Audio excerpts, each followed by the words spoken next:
Hello everyone, स्वागत है आप सभी का हमारे YouTube channel Indian Ayurvedic doctor में। आज की क्लास का हमारा टॉपिक है एक्ट के बारे में। हम ये जो कुछ कार्यक्रम है, कुछ एक्ट हैं, उनके बारे में हम पढ़ेंगे।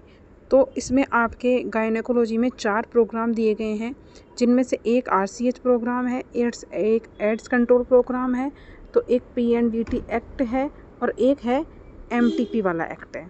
ठीक है, MTP एक्ट है। ये 4 हैं। इनमें से एक एग्ज़ाम में कन्फर्मली पूछा जाता है। मेनली जो चांस होते हैं पूछने के वो PNDT एक्ट और MTP एक्ट के होते हैं। इन्हीं दो में से ये पूछा जाता है। RCH प्रोग्राम जो है ये मैंने हाइजीन जब मैंने पढ़ाई थी उसमें भी मैंने पढ़ाया है और एड्स कंट्रोल प्रोग्राम भी मैंने हाइजीन में पढ़ाए हैं। तो दोनों वही हैं, या तो वहाँ से तैयार कर लेना, नहीं तो RCH प्रोग्राम तो नहीं तो मैंने यहाँ पे भी लिख रखा है, तो या तो यहाँ से कर लेना, वरना एड्स कंट्रोल प्रोग्राम तो आपको हाइजीन वाले नोट से मिल जाएगा। क्लियर? तो अभी हम RCH प्रोग्राम के बारे में पढ़ रहे हैं। तो इम्पोर्टेंट है, ये हाइजीन में भी है और ये गायनी में भी है। तो RCH प्रोग्राम का फुल फॉर्म होता है reproductive and child health care, यानी कि प्रजनन एंड बाल स्वास्थ्य कार्यक्रम। प्रजनन यानी कि रिप्रोडक्टिव यानी रिप्रोडक्शन। ठीक है, फीमेल के अंदर प्रजनन तंत्र से संबंधित, ठीक है, पेल्विक डिजीज़ जो भी होती हैं उनका ट्रीटमेंट करना, और एक फ़ीमेल को एक मतलब कि कोई भी तरह की कोई गायनिक प्रॉब्लम ना हो उसको, और उसका जो प्रसव हो वो अच्छे से हो, ठीक है, उसकी सारी सुविधाएं उसको प्रोवाइड करवाना। और जन्मने वाले बच्चा जो जन्म लेता है वो बच्चा, उससे भी क्या करना, हर तरह से उसको पोषण देना, न्यूट्रिएंट देना, और उसे भी किसी भी तरह की बीमारी ना होने देना ही इस स्वास्थ्य का मेन उद्देश्य है। क्योंकि ये नाम से स्पष्ट हो रहा है reproductive and child health care programme. Clear? पढ़ते हैं, इंट्रोडक्शन पढ़ते हैं, यानी कि इंट्रोडक्शन की कब बना, कब लागू हुआ, उसके बारे में पढ़ते हैं। प्रजनन एंड बाल स्वास्थ्य कार्यक्रम RCH प्रोग्राम 15 अक्टूबर 1997 में 15 अक्टूबर 1997 में ये देश भर में शुरू किया गया था। RCH कार्यक्रम वह कार्यक्रम है जिसके अंदर ये जो होता है, महिलाओं को सुरक्षित गर्भावस्था, यानी कि प्रेगनेंसी जो होगी वो एकदम सुरक्षित होनी चाहिए, उनकी सिक्योर होनी चाहिए, और सुरक्षित प्रसव, ठीक है, फुल फैसिलिटीज़ के साथ में उसके डिलीवरी की सुविधाएं क्या करवाता है, प्रोवाइड करवाता है। उनके लिए क्या है, ये बनाया गया है। RCH में स्वस्थ मात्र RCH जो प्रोग्राम है उसके अंदर माता और शिशु इन दोनों के आरोग्य को ध्यान में रखते हुए, और इनका आरोग्य सुरक्षित होने चाहिए, आरोग्य को और इनकी सुरक्षा को देखते हुए कार्यक्रम बनाया गया है। इसमें दंपति जो होते हैं, जो पेरेंट्स जो होते हैं, वो गर्भावस्था और उससे होने वाले, या फिर गर्भावस्था से पहले जो उसमें कोई डिजीज़ थी, पेल्विक जो रिलेटेड से जो डिजीज़ थी, गायनिक जो डिजीज़ थी, उससे रिलेटेड, उससे क्या होना चाहिए, उन रोगों से मुक्त होना, और सुरक्षित गर्भावस्था के बाद में क्या करना है, संबंध बनाने के लिए ये सक्षम हो।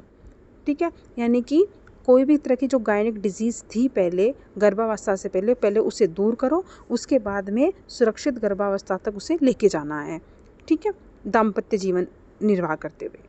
ठीक है, ये कहने का मतलब है।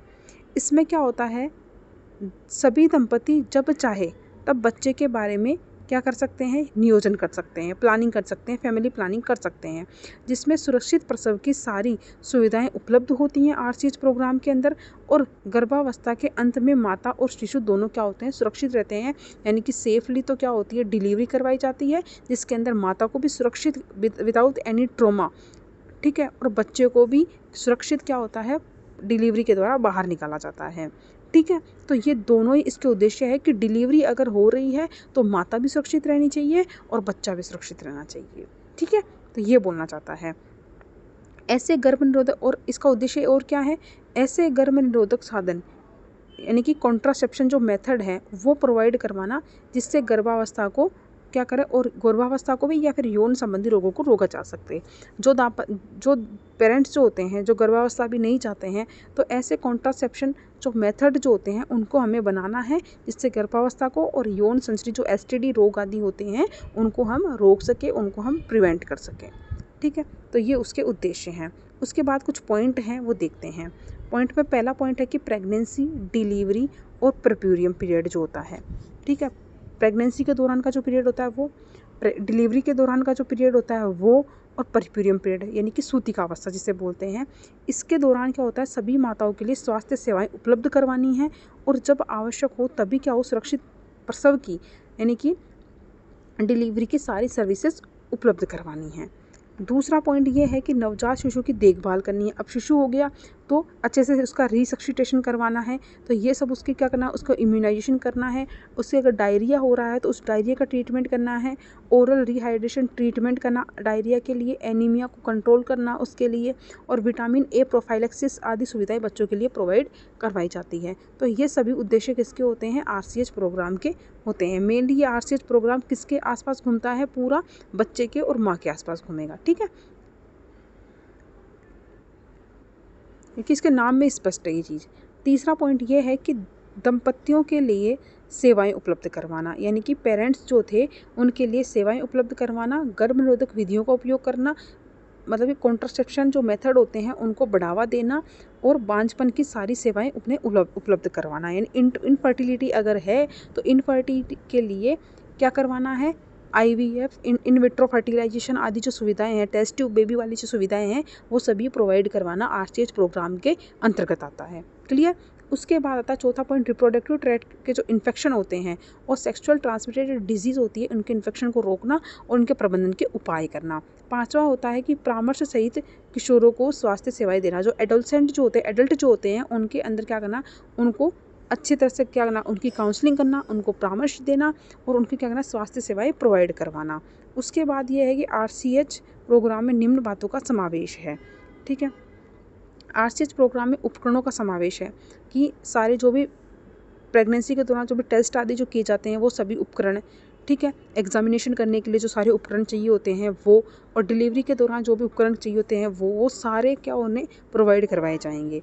और प्रसव के दौरान सभी महिलाओं के लिए उपयुक्त सेवाएं प्रोवाइड करवाएगा, और मातृ स्वास्थ्य सेवाएं, बाल स्वास्थ्य सेवाएं प्रोवाइड करवाई जाती हैं। अनचाहे गर्भ की रोकथाम के लिए MTP एक्ट जो होते हैं वो सारी सुविधाएं वहाँ पे प्रोवाइड करवाई जाती हैं।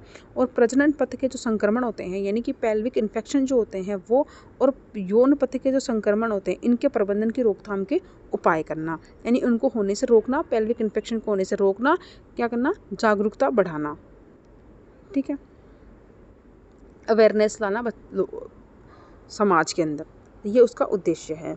किशोरों के लिए क्या करना, स्वास्थ्य सेवाएं उपलब्ध करवाना।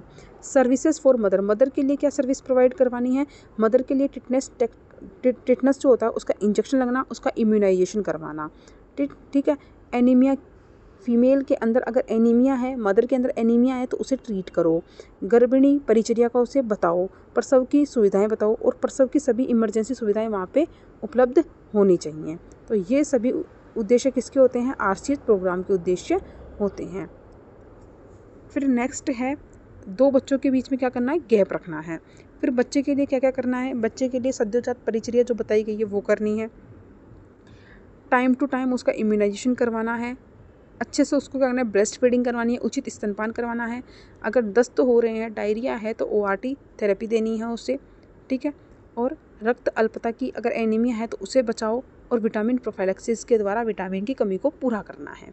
तो ये प्रोग्राम था RCH प्रोग्राम।